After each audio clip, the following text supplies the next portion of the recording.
What's the meaning of bulkhead?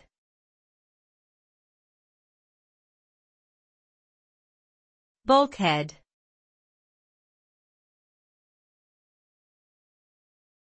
Bulkhead.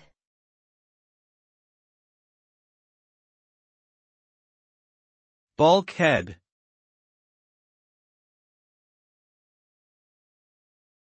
Bulkhead.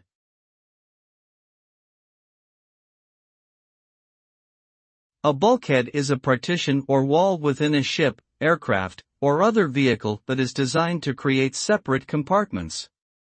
Its main purpose is to provide structural support and stability to the vehicle while also helping to prevent the spread of fire, water, or other hazards. Bulkheads are often used in ships to separate cargo hold areas or to prevent flooding in the event of damage to the hull. In aircraft, bulkheads help to separate passenger cabins from storage and mechanical areas, improving safety and comfort for passengers. Overall, bulkheads play a crucial role in ensuring the safe and efficient operation of various types of vehicles.